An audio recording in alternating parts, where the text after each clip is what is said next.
This is ACOFAE.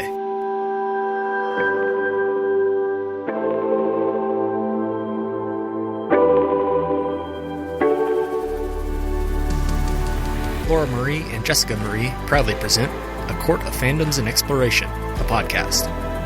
Fair warning, everything the hosts say is explicit, full of spoilers and adult content and shall not be used against them. They have opinions. Let's try not to drag anyone for expressing themselves and just have fun for an hour. We all deserve it. There will be spoilers in this episode, specifically from the ACOTAR series, A Crown of Midnight plot reveal, from Blood and Ash and A Kingdom of Flesh and Fire, and the Supernatural series finale, as well as topics surrounding sex and physical violence. Hi everybody, and welcome to A Court of Fandoms and Exploration, your weekly deep dive into the YA fandoms that we love. I'm Laura Marie.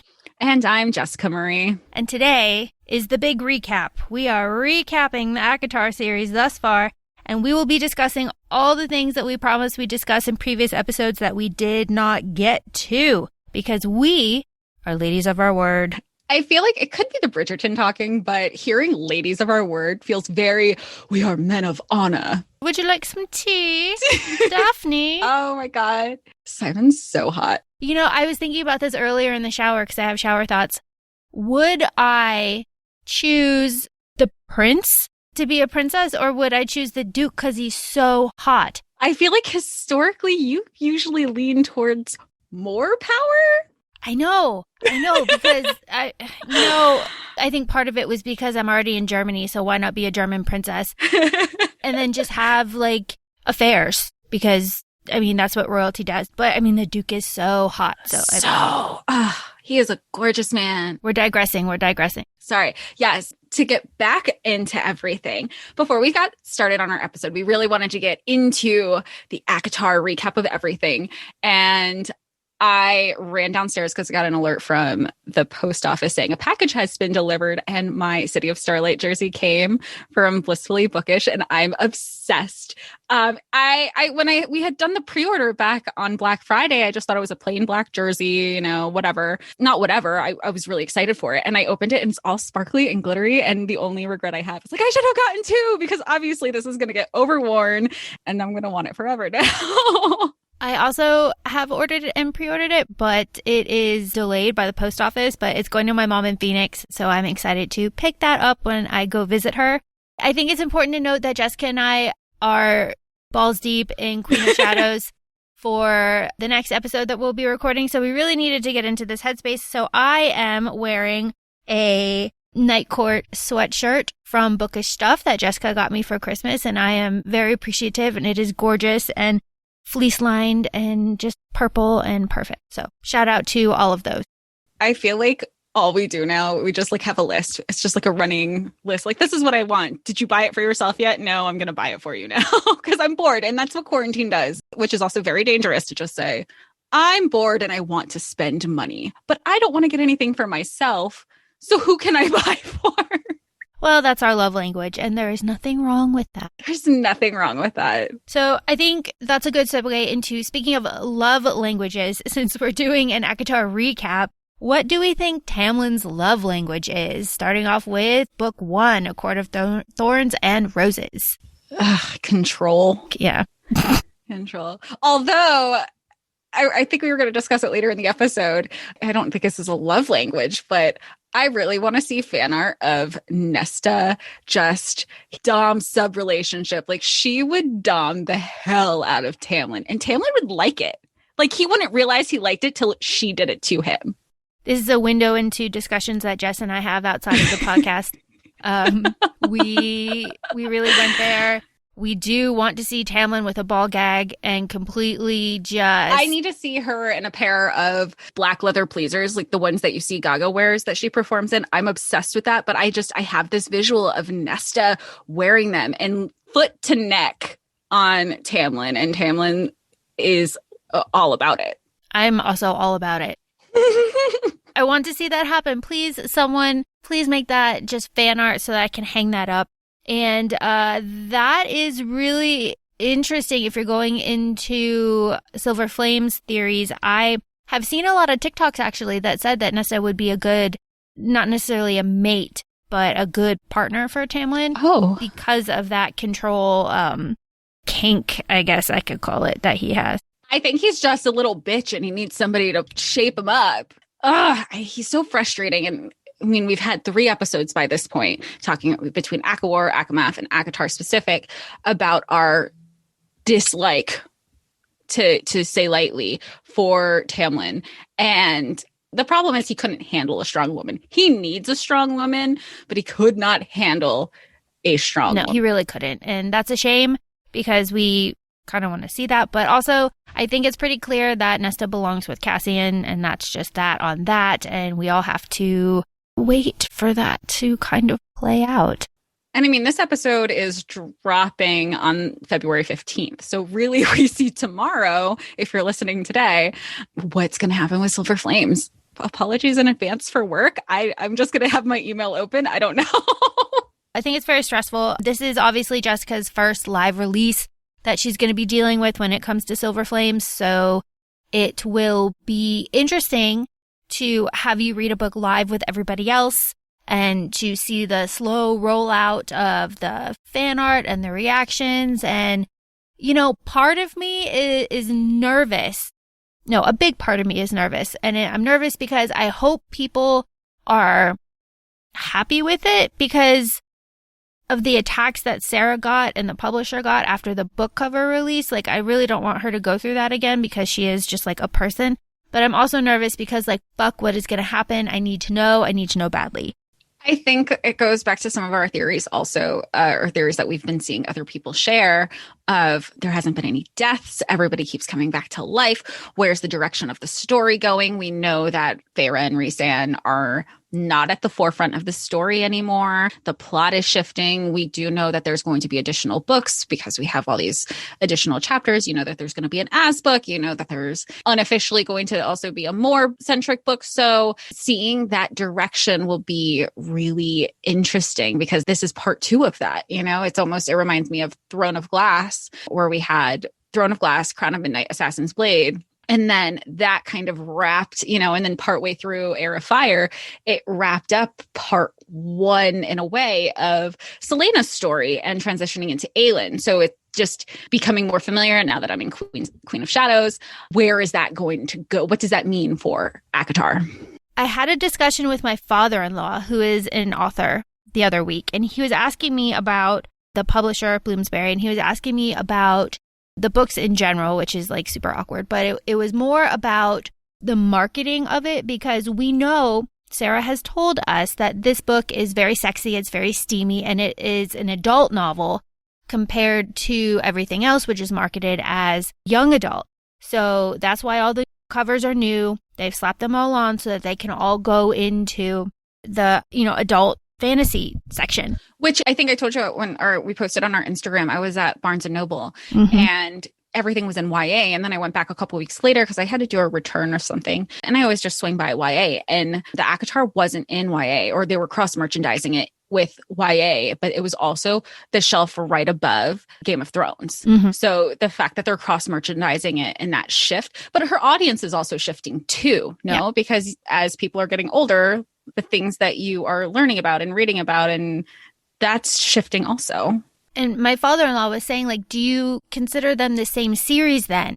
So the first 4 books are like their own series, and then this new one that's coming out, is that a separate series because the main characters are going to be different? And he was asking me, like, what makes a series a series? Is it the characters? Is it the world? It was very interesting and something that I hadn't thought of before.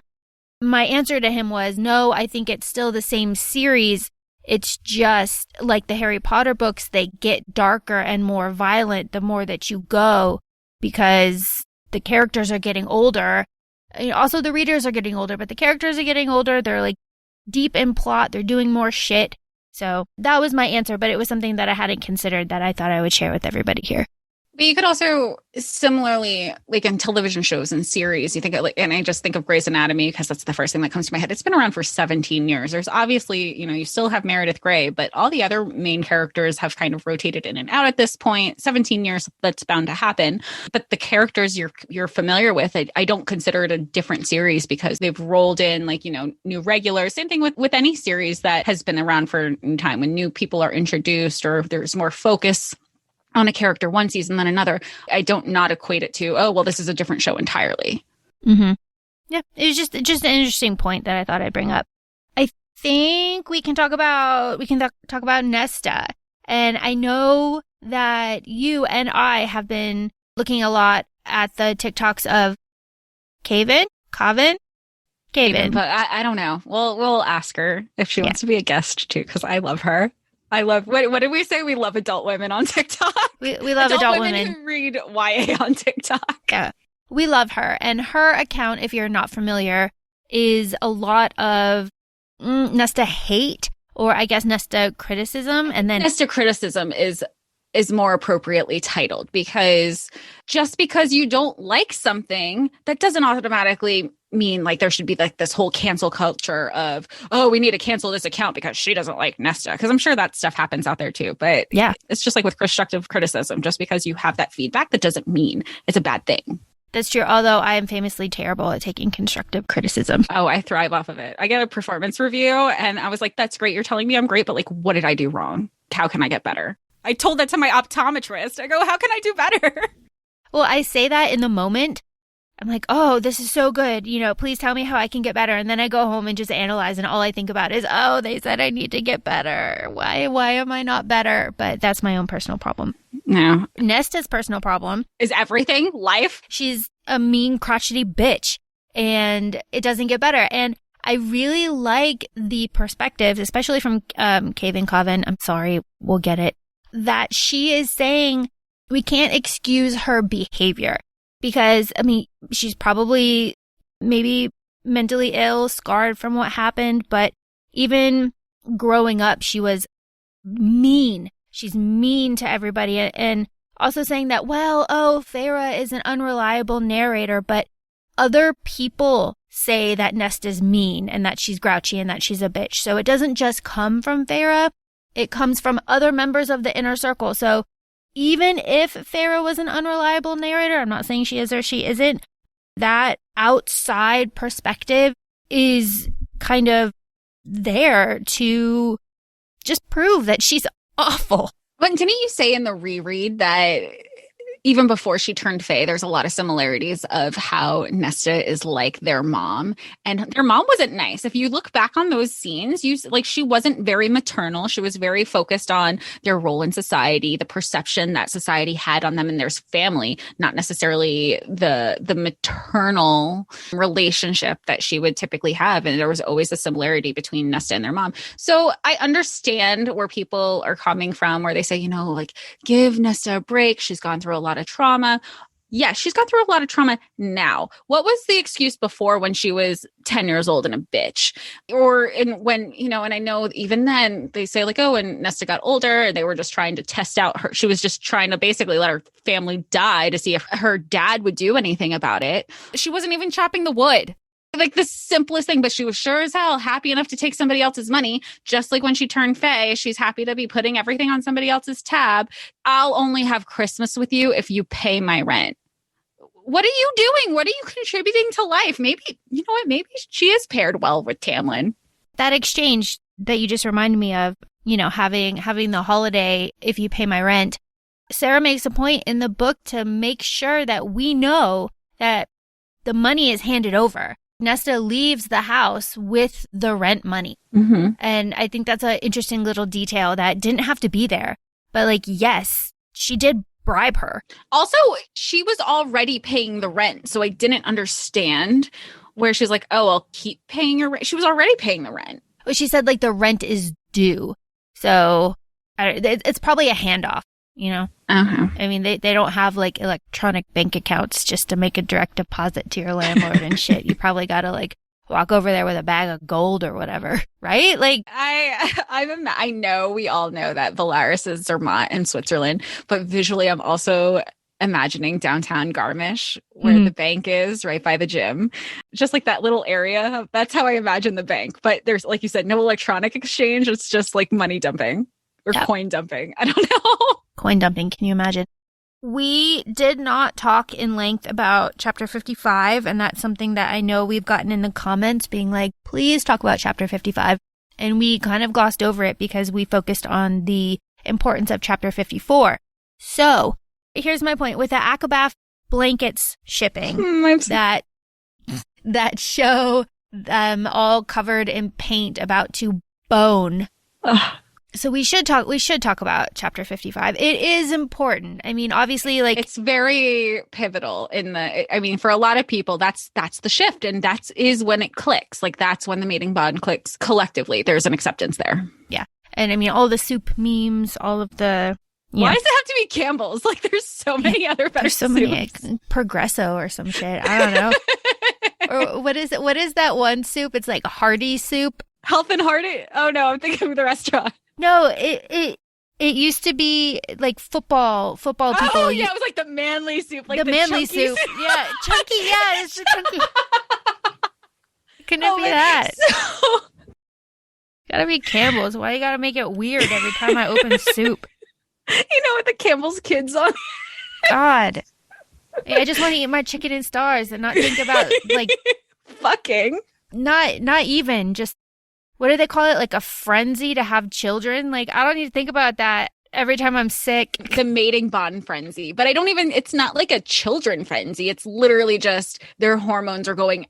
I mean, I would have to assume, I've never been engaged, that it's that, oh my gosh, I'm so happy. I'm on that high, that love high that comes with it, I'm assuming. I'm married. I don't know. It didn't. Oh, poor Sam. Well, no, like, we were in a hotel room with my mom. Like, it wasn't... That's true. In the middle of a desert. In the middle of the desert, it wasn't conducive to frenzied lovemaking. But take the point.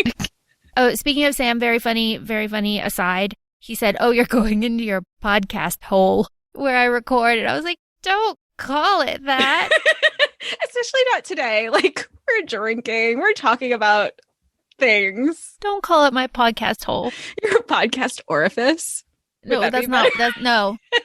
It's just a cave. Just call it a cave. Call it what. When the bat lights are up, I like calling it your bat cave, especially knowing how much you love Bruce Wayne or Batman. Yeah, true. Back on topic. I think this is an important moral question that I saw, I don't know, on some media platform. It was, what is the morality behind Feyre totally fucking up the spring court? And was that something that she needed to do? Yes. I don't have a problem with it. Good for her. Yeah, I also don't have a problem with it because it was going to fall anyway. So why not get your revenge out of the way? And they I feel like that's discussed too. But this goes back to the accountability of it all, that Tamlin doesn't want to take any accountability of what happened in his own court because it was already happening when he would favor Ianthe over his sentries, favor Ianthe over everybody. Because even with Feyre, it was like, oh, well, Ianthe is the guide. She's the person who, even though it should have been Lucien, like, it was essentially like he sought to her for everything. And also the tithe. Right. So this all started way before, like the tithe. He was such an asshole. He knew that his people didn't have the resources to pay him. I have a question. I still have a question about that because obviously the water wraiths couldn't pay in fish. So then they later substituted for jewels. Could they have paid in anything? Could they have been like, here's a pile of leaves? And he'd be like, thank you for, like, was it just the gesture of presenting something to Tamlin in the spring court? That's a good question. I have to imagine that it is that your tithe is based on your station. So like water wraiths gives fish, or, the equivalent of maybe a duke or something gives money. I think, if you were maybe like a tree sprite or something, then it could be leaves. I think it's proportional to who and what you are. I'm here for a sliding scale. Yeah, for real. So we know also that the tithe in the spring court is kind of looked upon poorly. just from the other characters saying like, yeah, we don't do that. I feel like the Spring Court is very backwards in everything. No? Yeah, that was exactly what I was going to say. The Spring Court does seem to be really backwards in everything. And Tamlin, it just goes back to him not doing anything for 49 years. Like, his people were suffering for 49 years, and he didn't do anything until the very end to fix it. And then immediately after, demands all of this payment because now that Amaranth is gone, they can uphold their traditions. Like, at what point? What was he doing the last 49 years then? At least we know Rhys was under the mountain. He physically couldn't do anything. So what was Tamlin doing? Not shit. Sitting there, and this brings up another point. Sitting there, and I saw some, it wasn't fan art. I don't know what it was. Maybe it was just one of those like friendly reminder type things you see on Instagram. It's like, do you think Tamlin and Lucien were fucking? Oh, I mean, I feel like they've had to at some point, no? Right? Like, maybe. And not like the whole Song of Achilles where they've grown up with each other and there was just like this love. Like, I feel like who knows? Maybe something happened on Calamai. It's been happening for 500 years. I don't know. It's just one of those interesting things. I didn't see that, but that's interesting. Yeah. Why else would Lucien like stick around? Like, there had to be something else besides. Well, we already know that Lucien, he couldn't go home. You know, he's already, and it's not even that it was his mate. We know that Elaine is his mate, but he was in love with this girl that his father killed. And that whole, man, everybody has trauma, even fictional characters. Yeah, for real.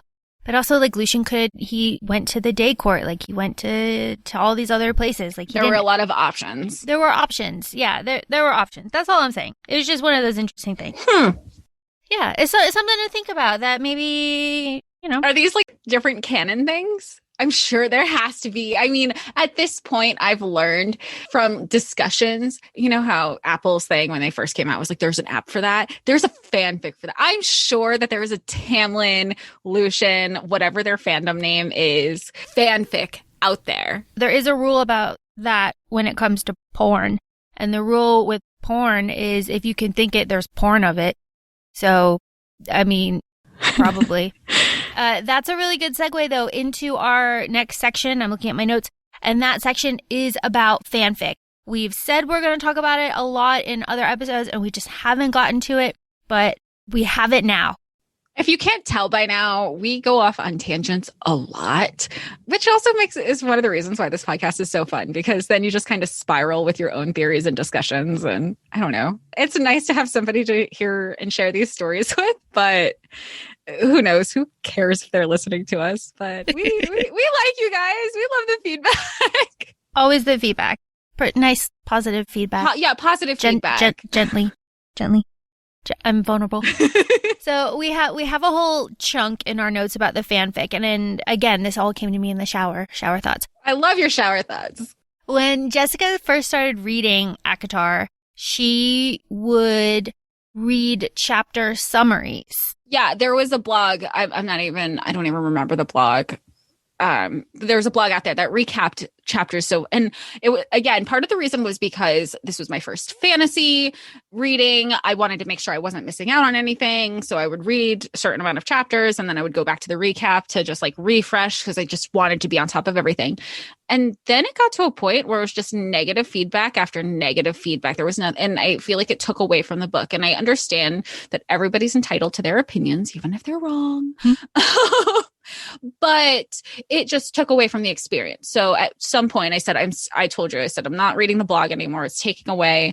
I want to enjoy the book as is and have my own experience, because that's what it is. And I think that's why everybody gets so emotionally swept up into Sarah's worlds, is because there is an emotional impact for people, because otherwise it's just you're reading it on to the next. Yeah, exactly. So here's how I'm going to start this. Because the blog ended up being negative, and you recognize that, and you recognize that like what you were feeling wasn't vibing with the blog. So you stopped reading it because it was influencing how you were reacting to certain things. Right. So that brings us to fanfic. And of course we love fanfic. We support all fanfic. We support fanfic artists. Yes, please, more of it always. But here's my question that could get people heated. when the story isn't finished, and we know that this ACOTAR series, we know it's not finished. So when do you read the fanfic? And I'm not asking for like, oh, you read this now because it's more like it's bigger than that. So what if you read the fanfic and you love it so much that it becomes your headcanon, and then say Silver Flames comes out and it doesn't match up with what you wanted in the fanfic that you read that you loved, and then you end up not liking the book? It's sticky. It's really sticky. Yeah. Because what you're reading is your headcanon, but then the book is out and that's actual canon. Right. So can you really shit on the book if you don't like it because you like the fanfic better? At what point does that become fair or not fair? And then there's a consistency aspect of it too, because I think of, and not that I'm opposed to fanfic. I think I've said in previous episodes, I was deep into Felicity fanfic. And that says something also because I was all about Oliver, Queen and Felicity from Arrow, if anybody's familiar with it. That wasn't supposed to be anything. It was supposed to be a throwaway role for Emily Bett Rickards. 3-episode arc, I think, and now it made its way into canon. And I loved the characters. And of course, you have some people who write better than others.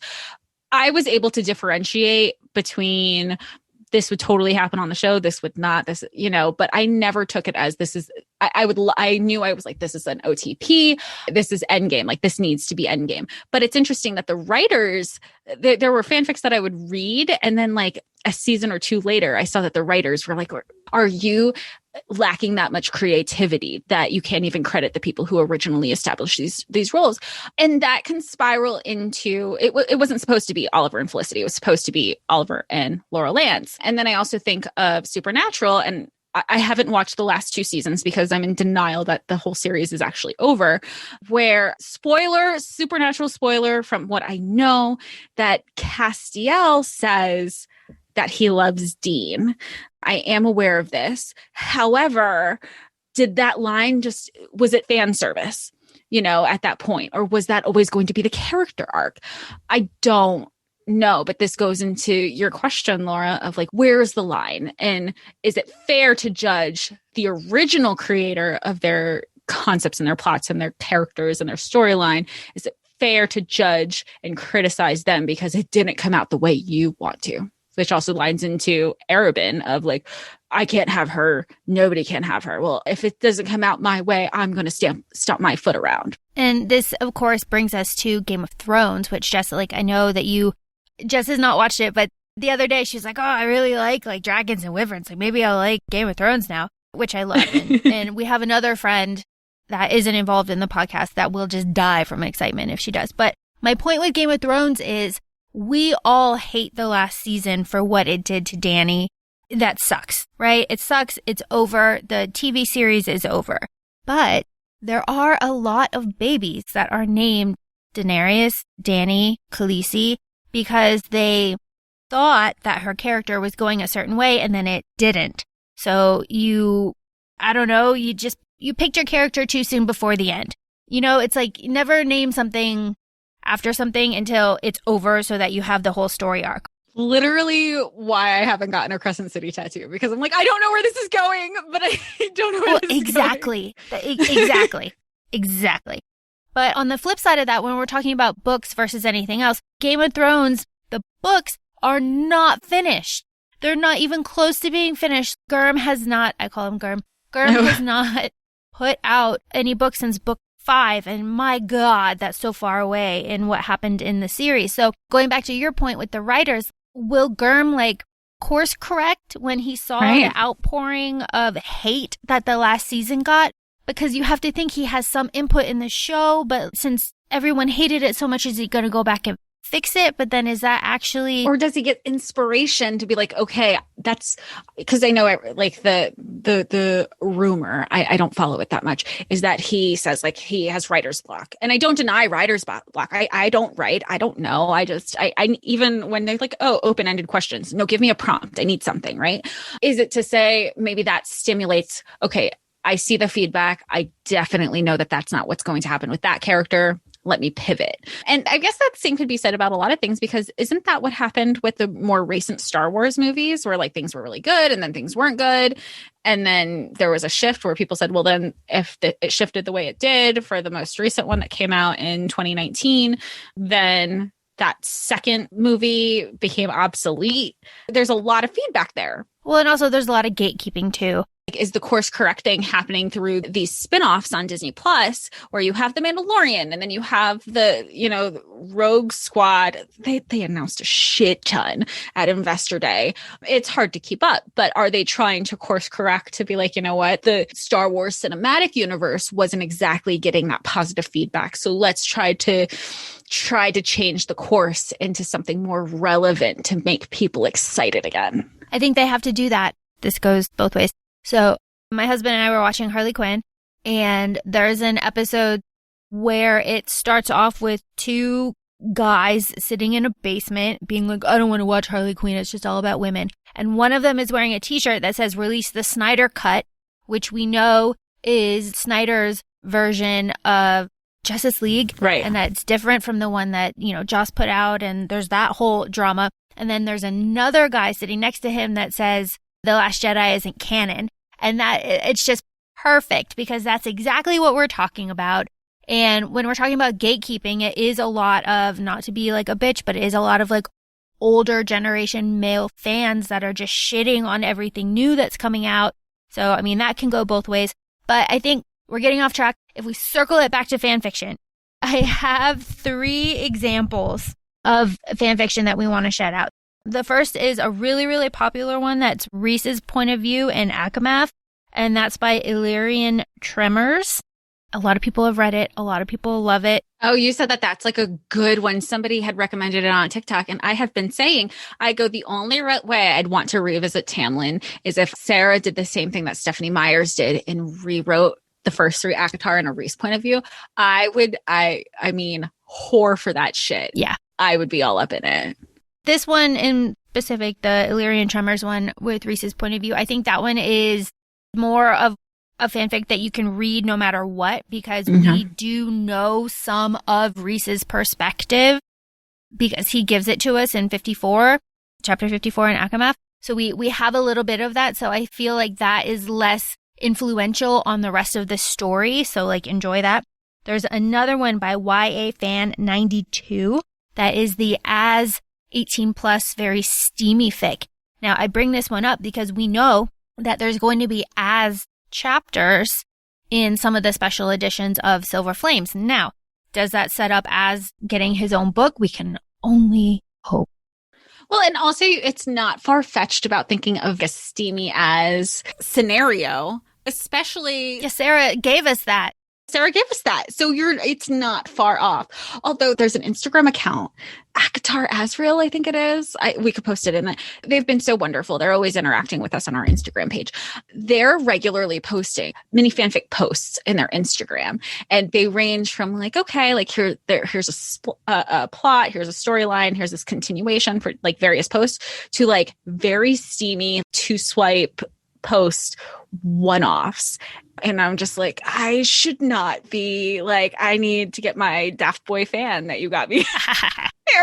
Because it's especially, and some people, and it's really funny in the comments because you have some people saying like, I'm in class. Why are you posting this? That's so true. That's what we get for having all of this access to social media on our phones. We can be in class just reading pure smut while we're getting lectured at. And I think that's beautiful.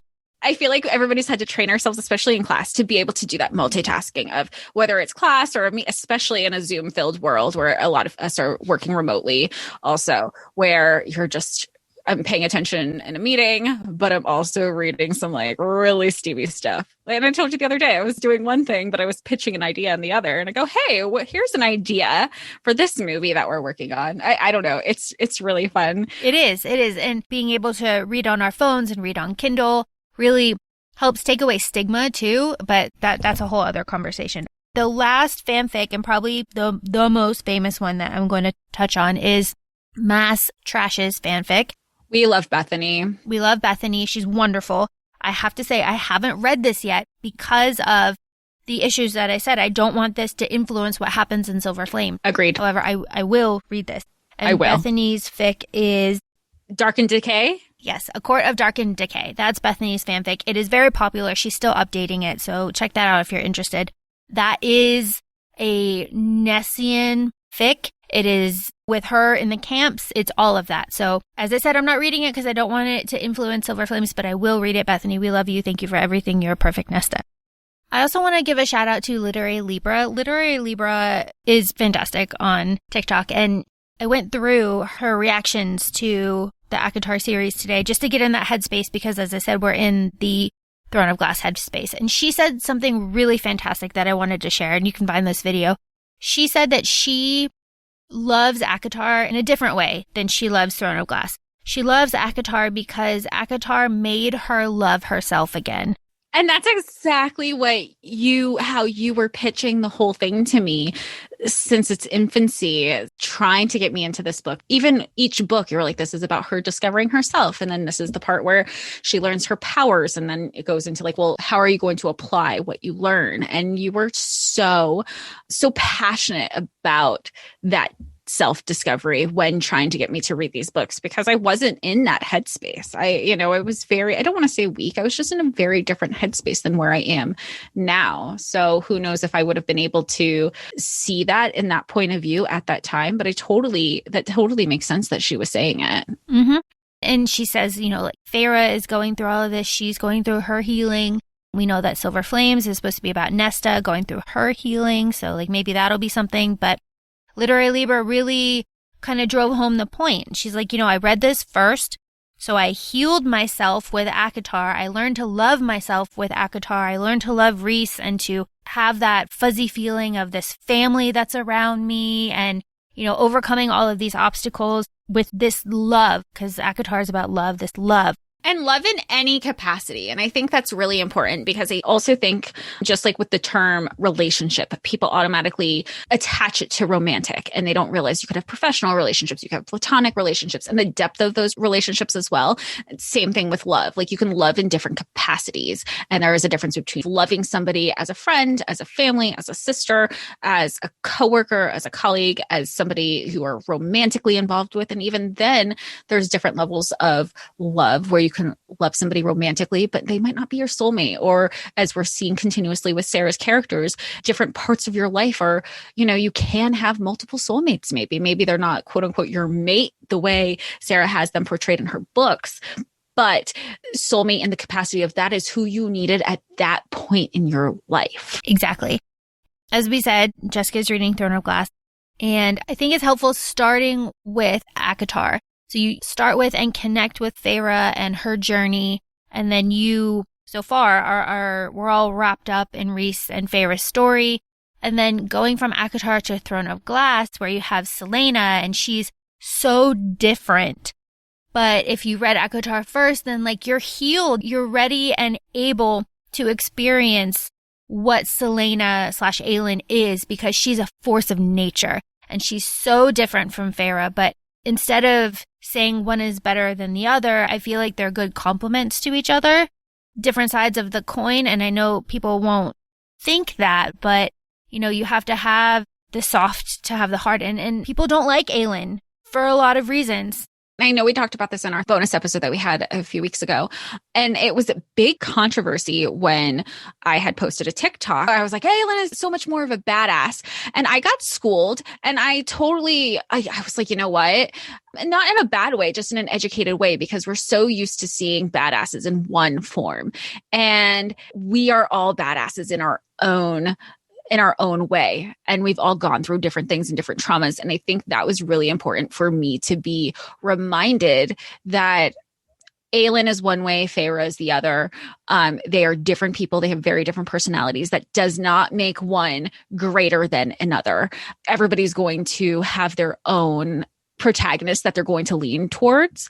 Just like I love Bryce and I love Aelin, and I know for me personally, it's because I see something in them that I don't necessarily have, but the relatability of Feyre of, a lot of us can relate to Feyre. Like, we're all pretty much the same. And to find that strength in yourself is just as important as being openly sassy and openly confident, because just because you're vocal or because you're not vocal, that doesn't make you less than. And I really appreciated that reminder from the fandom of reminding me that we all are different, but that doesn't make us one way or the other. And Feyre is very special in her own right because she's the only one that starts off mortal. So she starts off on the same foot as like you and I, and then this extraordinary thing happens to her, and then she has to learn, and we are learning with her. And, you know, it's not the same with Bryce, who is, you know, always been half Fae, and it's not the same with Aelin, who knew that she was Fae and had this other form from infancy, right? From a child. So like she knew that. Yeah. And her human form, it's like you find out that it's not like she's human. That's human is her shape, her shifting shape. Her like animal form. Yeah. Right. Because all Fae have an animal form and humans are animals just like everybody else. And that is really what makes ACOTAR so special is we're going through this journey with Feyre. We're seeing it through her eyes. Like she, you know, she is experiencing everything. And I think another reason why people love 55 so much is that Rhys lays it all out, and it's her choice, as everything always is, to accept or not accept the mating bond. And, you know, she does. She makes her decision, and then they are just basking in this physical representation of all of this love that Rhys has been giving her since really book one.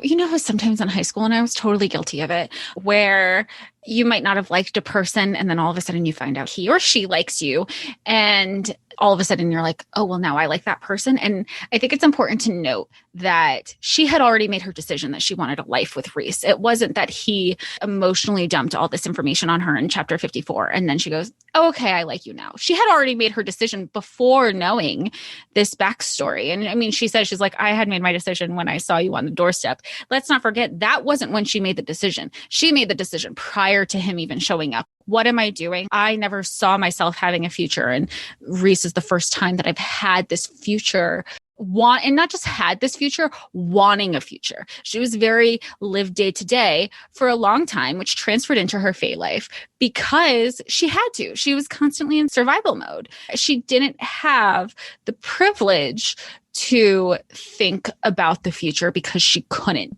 because she wasn't sure if she could. Right. That is exactly the point. So now I think it's a good time to really have a section on theories and ideas for Silver Flames.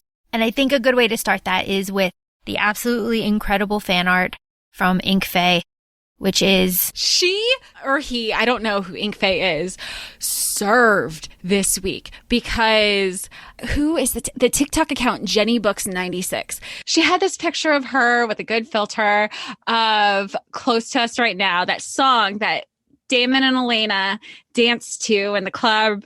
And she had this whole like blurb, I can't even say a fanfic. She had that sentence. She's like, imagine you're at a club, you're dancing, and Cassian comes up to grind on you. And you're just like, okay, like I haven't grinded since high school or college. I don't know. It's been a while, but I'm imagining, I'm going with it. And then right after, it's all in one sentence. And then she goes, and then Azriel comes up behind you and like puts his lips on your neck or something.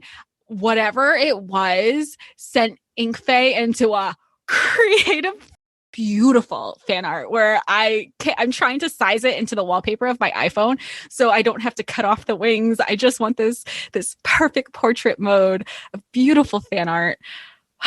ACOFAE, please do personalized orders of this. Oh yeah. Imagine the money that ACOFAE could make, and like free idea right here to commission art where all you have to do, keep the same outfit or not. And all you're changing is like what somebody wants, hair color preference. Like they do it all the time on Etsy shops. Customize my hair to red and I will fucking sold.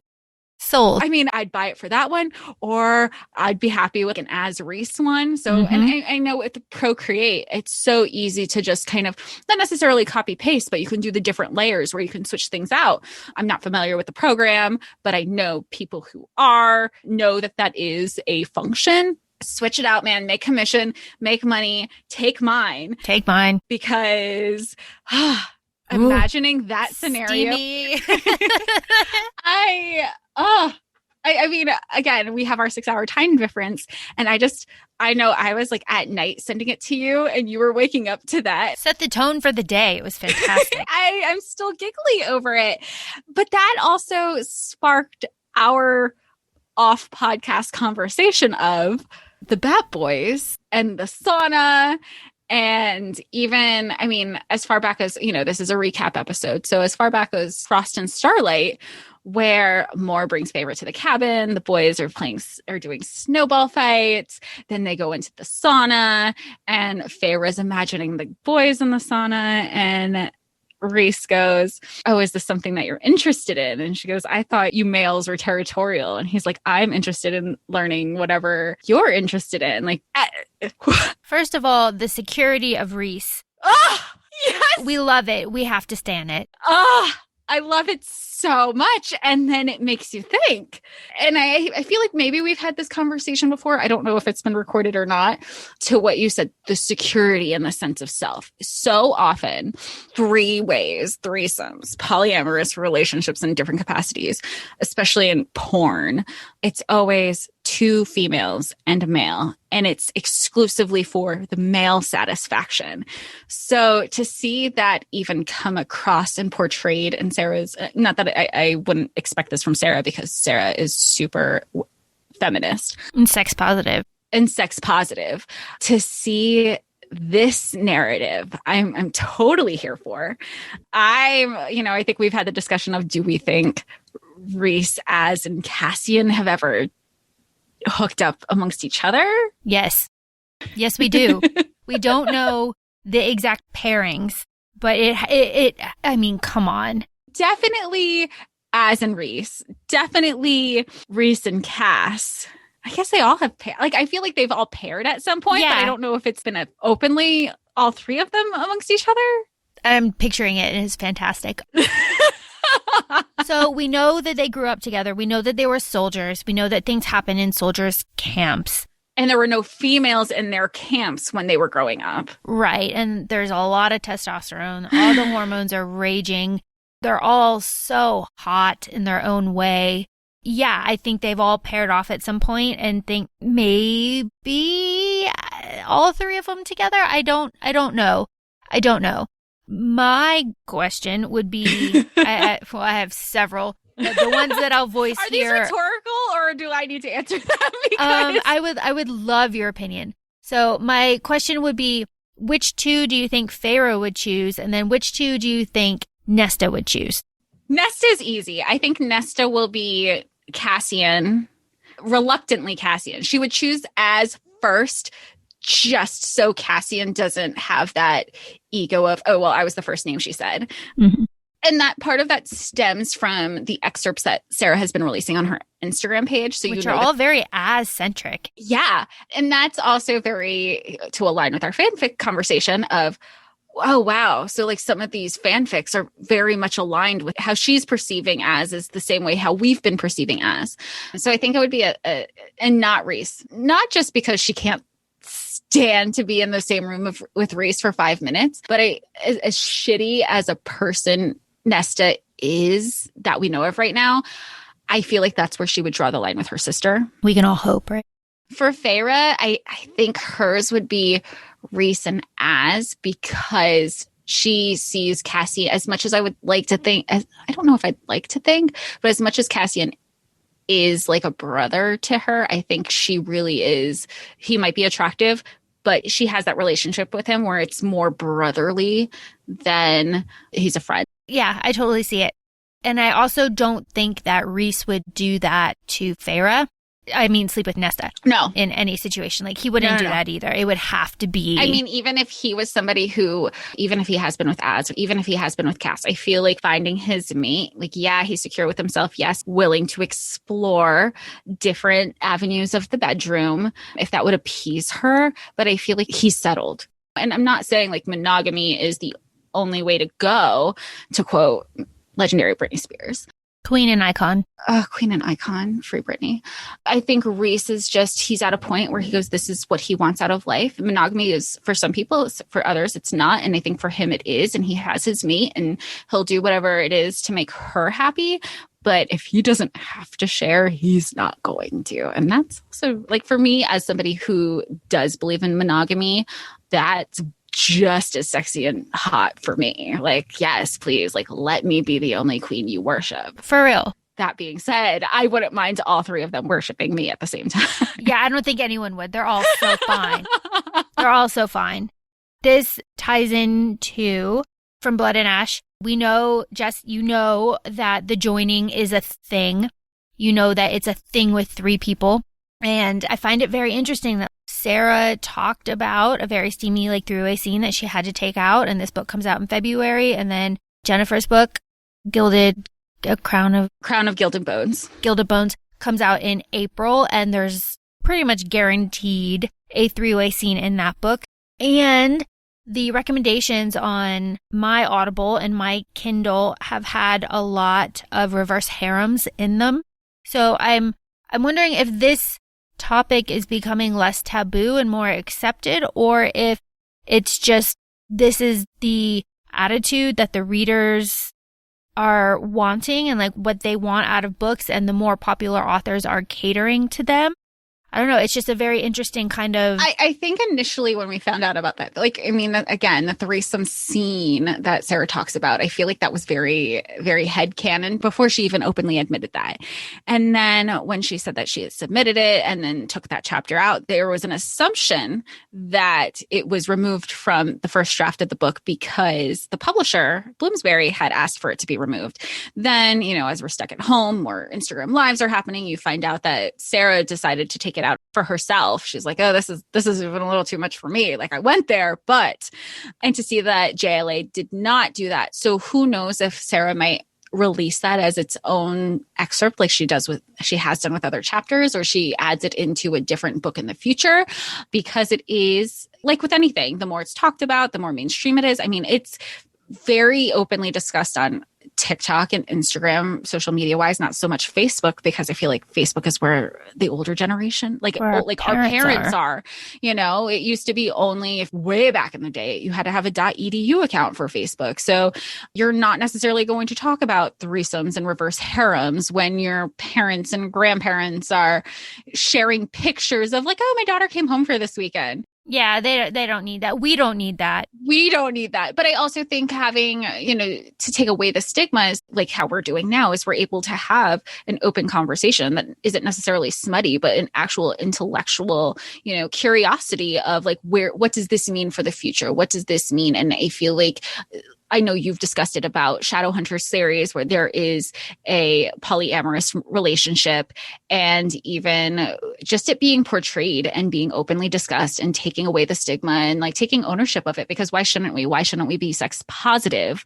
You know, with so many things that are negative in the world, like, why don't you want to hype it up? Like, to each their own. Why are we judging? If we feel ashamed that we're reading about it, if anything, we're feeling ashamed because societal expectations are telling us we should feel ashamed about having these conversations.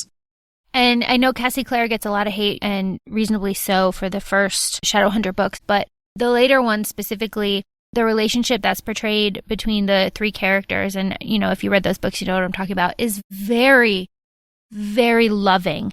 It is just wonderful. And those three characters say, like, they love each other separately. And sometimes the two guys want to be together. Sometimes she just wants to be with one of the guys, and sometimes she just wants to be with one of the other. But they feel whole when they're together.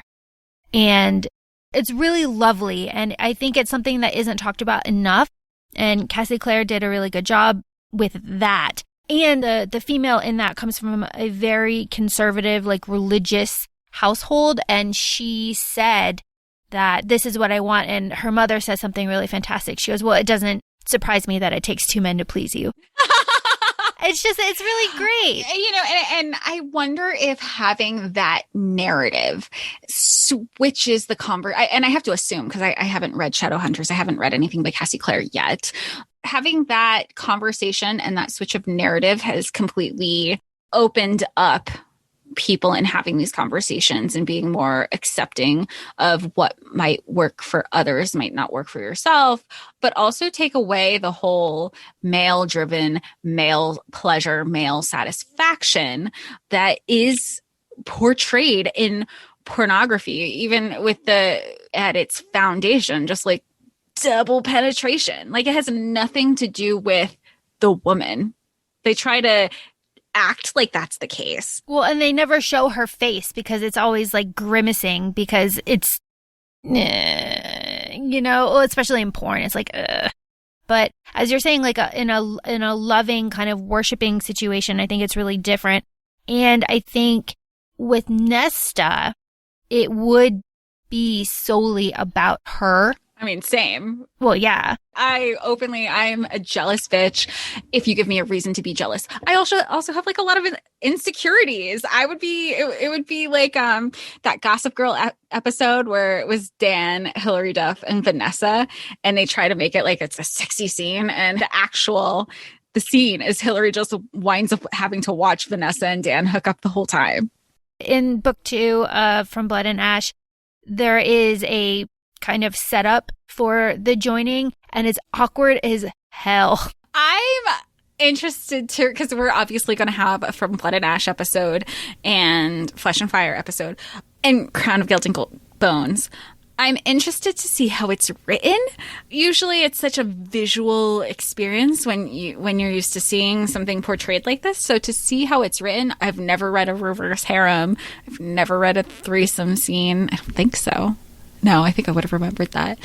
How somebody writes it. And maybe more specifically, how a published author writes it, as opposed to somebody who writes fanfic.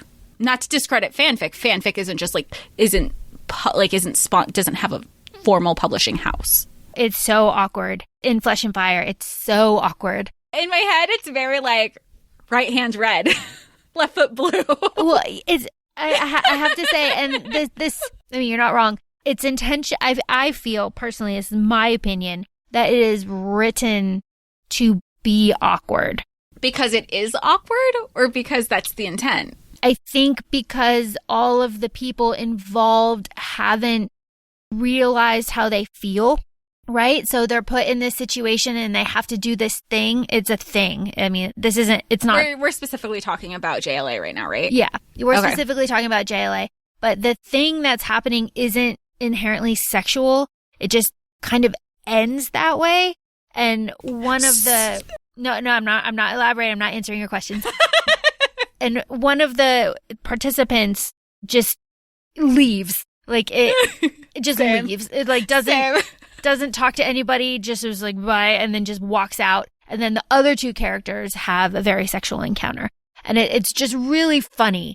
And towards the end of the book, it gets a little bit less awkward between the three of them. And then obviously the next book is like we're getting the joining. But I feel like that is important leading up to the three-way. Like, yeah, it was pretty weird. It was kind of awkward. And then you get more comfortable when you realize emotionally like what's going on. And then, obviously we're all very excited to read about the joining. So that being said, if it's becoming more mainstream, do we think we're going to see it in future books more regularly?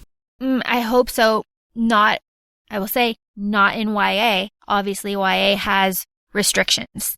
So it would have to be new adult and above. But that being said, Gen Z, we are not Gen Z. Gen Z is very open about everything. So like everything, they've been changing the course of how things are accepted. And I absolutely love it. Right. So, I mean, there are sex scenes in YA, and some of them get the job done when it comes to spice. Some of them don't. I think that there would be a way to write a three-way scene that put it in a YA book that could meet the, standards of YA and like not go too far. I think it could be done. Maybe like a fade to black situation where you say like all three of them are together and like clothes are off and then you fade to black and then, I think it could be done. And I think it is going to be up to future generations to blaze the trail and say, this is what we want, this is what we expect. And to show it in a healthy capacity, I think is just, I think with everything, it's about being, like we've said, how sex positive Sarah is, showing things in a positive light. Because right now, the reason that there are stigmas is because you're only seeing it from not you, but like a societal you is only portraying it in one facet.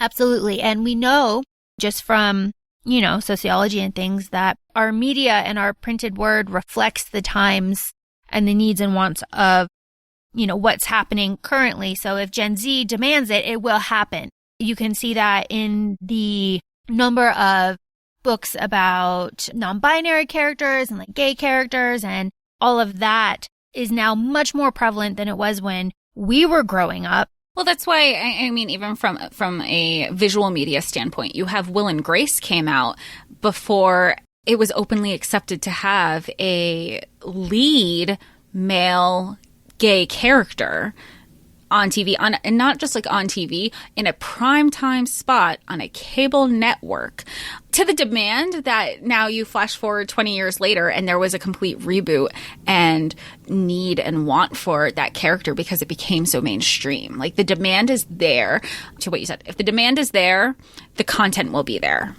Growing up, I think the closest thing that we had was Xena, which was not an explicitly like lesbian relationship, but it was very much hinted. Her and Gabby? Yeah. God, I forgot about Xena. Yeah. Lucy Lawless, man. Lucy Lawless, the original queen. And also on Buffy, Tara and Willow.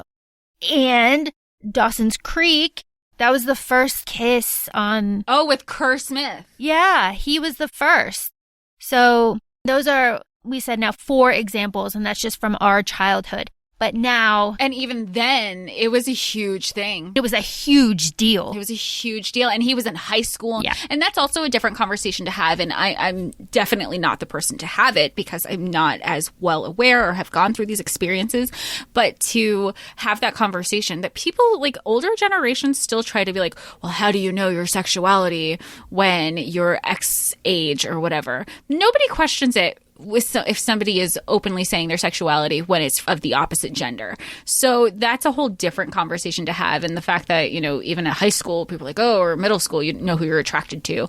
Sometimes you don't even know who you're attracted to till it actually happens. Right. So that sometimes you're like, oh, I did not think I was going to kiss a girl, and here I am kissing a girl, but, or sometimes you do it and you're like, okay, well, that's not for me. But at least I tried. And sometimes, like Dr. Jean on Sex Education, Gillian Anderson, we love you, tells us that it is okay to not feel attraction to anyone at all. So right. There's that. Sex Education, check it out on Netflix. Oh my gosh. And that's an additional important conversation to have, because media kind of, I don't want to say enforces, but it's so driven that everything is about sex. Sex sells. I mean, even with the sexualization of female breast, people talk about boobs more than for sexual pleasure than for their actual function. Feeding babies. At the end of the day. Exactly. And I think it's really important to what you said. Like, not everything has to be sexualized, and not everybody are sexual beings. The student or the person who went to her to say, is there something wrong with me? No. Ugh. That quote is so good too. Like, sex doesn't make you whole, so how can you be broken? Ugh. I love it. That's such a good show. It's a good show. Check it out on Netflix. Sex Education. Gillian Anderson is a queen. And Emma McKay. We love Emma McKay. Who could be the doppelganger to Margot Robbie. I cannot wait till Death on the Nile comes out. I want to be her best friend. So I think a good way to wrap this up would be to go through our top 5 moments of the entire series. I'll start. I have my top 5. My first one, of course, will always be the first time that Rhys and Feyre go to the night court. The bowing, the power, the sexiness, the, descriptions of everything. The writhing. Yeah, the writhing. Rhys breaking Morzad's arm is just Keir. I always forget his name. His name is Keir. I love that part. I love it. I like, Sarah doesn't do this often, but I like the wildness of the Court of Nightmares and the darkness and the like feral kind of emotions that are there. She doesn't do that in other places and like situations and stories. Like that doesn't kind of exist. I think the closest thing that we have is Bryce dancing on the dance floor in The Raven. That's as close as we get to it. So I really like the way that everything is portrayed there. My second is everything that happens in the inn. I find that very sexy. The way that Rhys will take anything that Feyre gives, the way that Feyre is slowly starting to realize what is going on with Rhys and accepting that maybe other people will think that she's kind of a whore, but she doesn't really care because this is what she wants. I really love that. My third, obviously, is the High Lords meeting and Az just losing his shit. Don't talk about. Oh, so good. Batty Daddy Azzy, we love you. We love you, Batty Daddy Azzy. And really just Rhys putting Tamlin in his place and the other High Lords and their reactions. And also the description of their location is gorgeous and more being like, I want this the next time you have to build a house. It's very good. Number 4 is Az chugging that bottle of wine after Cassian and Feyre fuck up all the decorations. So good. So fantastic. I love Peachy's cosplay that she did recently of her portraying all 3 characters. I mean, she's another queen that we're going to stand forever, who does such a great job at depicting these characters, finding the songs, creating the moments. And you're just like, to me, even though it's not necessarily a written fanfic, it's a cosplay fanfic that's portrayed off of a scene. I'm like, well, that's canon. That's exactly actually how it happened. Like Feyre's on the floor with a bottle of wine and she's just like, here's the bottle, not even a glass. It's just like, here's the bottle as you want it. I love her. I love Georgia. Stan her times 1,000. My last top 5 moment in the entire series would be, I would say, Rhys on the battlefield in ACOWAR. We don't really see him ever use his power in a broad capacity. It's always like little things like destroying one person's mind or, whatever. But in the battlefield situations, we get him fighting. He's bloody, he's hurt, he's misting half of an army, he's turning into a beast and just devouring things. I mean, we haven't talked about it in this episode, and we probably won't, but he's also getting a blowjob in the middle of the camp while his people are dying. Yeah, so all of this.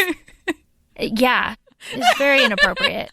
But also very on brand, don't you think? Like, good on him. I have to think that on top of the whole shield that he put up so nobody heard him, that there was also an additional shield so nobody saw the shadows of the action. Because in my head, I'm thinking of Austin Powers, and when... Yeah.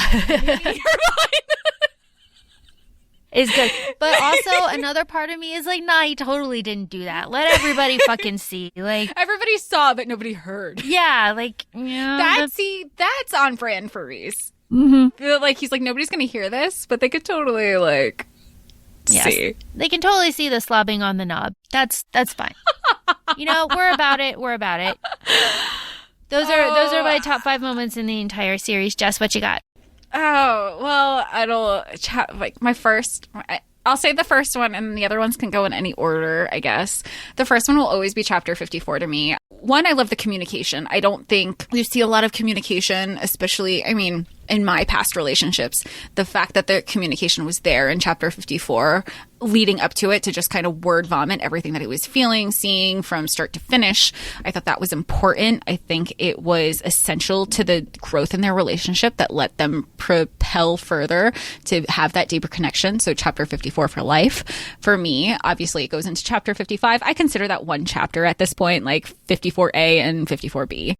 Then I do like the end to everything that you said. I also like the switch in the narrative that Sarah had created, where so often, in my experience, where a female will want a relationship with somebody else and we compromise our beliefs and we're like, you know what, I'll take anything as long as I can get that person. And to see that switched, I really appreciated. It was also hot. It was sexy. It was all about her, again, her sex positive, her pleasure. She tried to, and he was like, nope, tonight's about you. That was hot. You're like, okay, like, I'm not gonna, I'll pillow princess the shit out of this, all about that. Again, we're very aligned with the High Lords, meet everything. The power play, I don't even know how to vocalize it because we've already had this conversation in a previous episode for our ACOWAR episode, but the sense of control, the sense of power, the sense that there was a lot of unity there amongst the Night Court, specifically the inner circle, because Nesta was there, Az was there, Cassian was, everybody was there. And meanwhile, the High Lords are like, oh, we're doing this. I thought it was just us and our spouses. I really appreciated the High Lords meeting. I love Tamlin getting his shit handed to him. Anytime I can see Tamlin get owned, just fuck him up. Yes. Then as Cassian Feyre lake scene, when Feyre is with Lucian, they're running across the ice, the Autumn brothers are there. You know that they're not done for because it's still the beginning of the book, but it's just such a special moment because she gets to go home. She takes ownership again of herself in her role in her court, with her inner circle, with her family. I absolutely love it. Everything is just so beautiful about that scene. And I also think of that scene playing Swan Lake as Sarah has it in her Spotify playlist. And then my last one, I couldn't think of something specific. I knew it would have to be with Rhys, but I think I would just want it to be vague and say Summer Court moments in general, because I think Summer Court was so special for everybody involved. I think, you have Tarquin, you have Feyre saying, like, you could be somebody I could fall in love with. It's the moment where she started understanding her Summer Court powers a little bit more. Summer Court is where Rhys openly has said, like, it's the first time that I had hope. It was the time where they had connection. They started they started openly flirting more with each other. She got jealous. She started taking ownership of her feelings. They had the whole, to the stars who listen special quote. Then even when you flash forward to ACOWAR, you have Rhys decimating another battle scene with Rhys. You have Feyre and Moore going to protect people of Summer Court. And let's keep in mind, like, Summer Court is not their court, and they knew they needed to go to Summer Court and protect these people because that is what was right. That was where, and this is even with the blood ruby on their heads. And I think it was another moment where you saw Feyre in her strength and taking ownership in what she was doing. And I think Summer Court, there was always something special about it. And even like having like a little maybe bromance come out of it between Tarquin and Rhys, because Tarquin, like we said previously, he goes, I don't believe Rhys is a bad guy. He goes, I hear things. I wasn't always a High Lord. I think this is all for show. They want to be friends, And I think Summer Court brought a lot of that. I mean, even for Amren, like, she fell for, Varian. Sorry, I was looking at the Cruel Prince stuff earlier, so that I think I was thinking of Valerian too. So I think everybody has been involved with the Summer Court. I mean, even Cass taken down a fucking building. Can we please get a backstory on that, Sarah? I cannot wait. And it goes back to fanfics and like canons. I think TikTok has been doing such a great job in creating these inner circle moments with already established dialogue from mainstream media. And it's just been so wonderful. I'm thinking specifically of Cassian and Tarquin with the stepbrothers voiceover of like, I know you touched my drum set. And I think that's such a great TikTok. And she's like, I don't have to explain shit to you. Because that's Cass. That's Cass. He totally would be like, I'm not admitting to it. And I don't have to explain why I don't have to admit to it either. It's wonderful. Thank God for social media. Thank God for TikTok. Thank God for Bookstagram. Especially in 2020, and now we're in 2021, it just really brings a community together in a time when we're all supposed to be like social distancing and, there's still a raging pandemic. We are, I would say, more connected than ever because we have all found each other. And I was going to ask you that because you've been obviously following, you've seen the growth of Sarah and her writing and her series and the different tangents that she's gone off into her stories. And I've definitely pointed them out as I'm rereading. I'm not even rereading. As I'm reading Throne of Glass, I'll text you a line. I go, this equals this. And it goes to foreshadows for a moment that we see portrayed later in ACOTAR. Now you have another social media platform as a new release is coming out. Whereas before I asked you, I go, how are you so deep into these books when there's not a lot of stuff out there? And you would say like, well, there's Pinterest, there's Instagram accounts, but like there's Tumblr, because Tumblr will always be a fandom's dream. And now we have TikTok. So that'll be interesting how people are creating. Maybe we have to be off of TikTok that week. Or nobody's going to be on TikTok because we're all going to be reading. I feel like we're all going to be reading. And yeah, there'll be some people that get through it in like 2 days or a day or, whatever, but that's not the majority of people. So I really feel like we'll be safe with spoilers and things. And I know that we'll get through it fast, but I am so interested to see what happens in Silver Flames. I'm so excited, and I'm so glad that the fandom is what it is and that we're all in this together. And like, Jess, you can join us for this like live release. Is there an official, like now that we're going into, like this is a recap episode, we're going to Silver Flames. Is there a fandom name? Or we just say like the fandom, which is fine. I mean, you know me, I have a little monster tattoo. So I don't know if there's, not that I'm getting an SJM tattoo anytime soon.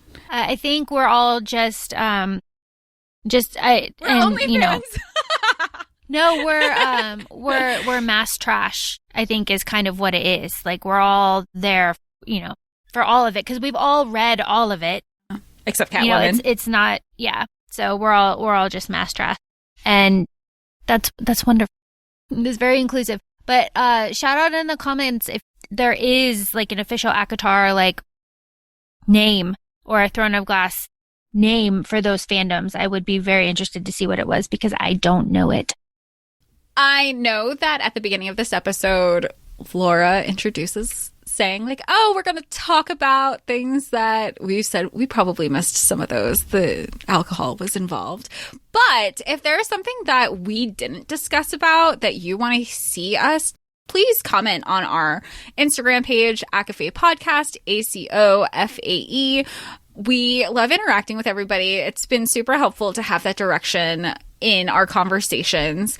Like I said earlier in this episode, to be educated and to be more aware, just like when I was talking about the TikTok, it's been super helpful. It's been super great. Understanding that the book comes out the 16th, we are going to record our Silver Flames episode the weekend of February 20th, but we're not going to release the episode till the following Monday. Just so, people are still getting their books. We still need time to read. I think it will just be really great to have a respect for everybody in the community. So we want to wait till March to release that episode. But in the meantime, since I'm finishing Queen of Shadows, Monday the 22nd, we'll have a Queen of Shadows-centric episode out. And I will just continue to stan and adore Aelin Ashriver Galathinius. And holy hell, I know I'm only scraping the surface of the Rowan Whitethorn love. Which is all very exciting, because there is, of course, the Rowan Rhys Hunt situation and the back and forth between them. There is fan art of this. Ooh. So we are excited. We're excited for Jess to get there. And of course, we are all very excited for Jess to get to Empire of Storms. Are we? Everybody keeps telling me they're sobbing and crying. And you, Laura, told me, you said that you can't even finish reading it. Yeah, I get to everybody knows I get to the part in Empire of Storms, and I can't finish it. It is what it is, but we are all excited for Jess to go down this road because her reactions are fantastic. So make sure to keep checking our Instagram. Please interact with us, and please, gently prod us in directions you want us to go. We are here for you. We do what you want. Do we? We do what we want. For the most part. And I have to say thank you so much for joining us. I hope you enjoyed this recap, and I hope everybody enjoys Silver Flames. Thanks. Have a good week. Bye.